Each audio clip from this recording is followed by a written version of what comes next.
जब मैंने ये पीटीटी का फॉर्म भरा और उसमें जब मुझे कॉलेज जो अलवर मिली थी, काफ़ी दूर है, तो उधर शिफ्ट होना, बच्चों को लेकर वहाँ फिर कॉलेज में ही रहना, साथ में बच्ची भी अलाउ नहीं थी, या वहाँ रूम लेके मैं रहूँ, तो इतना कोई इनकम सोर्स मेरे पास नहीं था कि मैं अलग से रहूँ। तो उस टाइम ये डिसाइड करना था, ये तो मैं यूट्यूब चैनल रखूँ या फिर मैं मेरी पढ़ाई जारी रखूँ।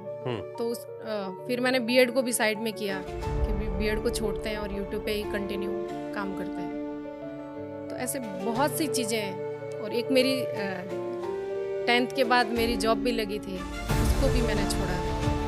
अच्छा, आपका राइज जो मैं देखता हूँ 19-20 में आपने अच्छा किया, लेकिन फिर 20 में और 21-20 में आपको एक डॉटर हुई, 21 में लड़का हुआ। अब ये प्रेगनेंसी के टाइम में यूट्यूब और काम कैसे हैंडल कर रहे थे फिर आप? प्रेगनेंसी के टाइम काफ़ी गैप आया था और यूट्यूब पे होता क्या, पूरा काम बंद कर दिया? पूरा बंद किया था। तो उसमें मैंने ज़्यादा गैप नहीं लिया था, जैसे 15 दिन या 20 दिन का टाइम लेके मैंने वापस वीडियोस बनाने शुरू कर दिए। और काफ़ी हम जब सोसाइटी या परिवार के साथ रहते हैं तो ऐसे सामाजिक कई कार्य हो जाते हैं, उसकी वजह से भी हमें काफ़ी लॉन्ग डिस्टेंस नहीं डाल पाते वीडियो। जैसे मेरे दादाजी गुजर गए उस टाइम, दादी ससुर जी गुजर गए, तो भी 15-20 दिन का या महीने का बीच में गैप आ जाता। तो गैप आता है तो फिर उनको वापस रिकवर कर चैनल को वापस उठाने में भी बहुत मेहनत लगती है। तो उस वापस हमें डबल एक्स्ट्रा मेहनत करनी पड़ती थी। तो टेंशन होती होगी। अब फिर मेरे मन में एक सवाल आ रहा है कि टेंशन से कैसे निकल कर आते हैं? आपका फॉर्मूला क्या है? अगर दबाव है, तनाव है, तो हमें काम करना होगा।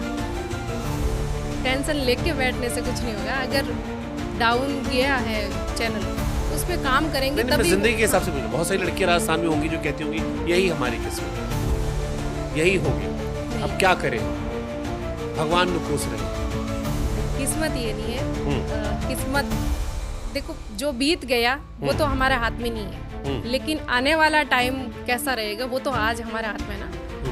उसको हम बेहतर कैसे बनाएंगे? जब हम आज काम करेंगे, आज जो हम सोचेंगे, जिस पे हम वर्क करेंगे, वो आने वाले फ्यूचर में कल का टाइम, मतलब कल का समय को सुधारने का हमारे हाथ में ना।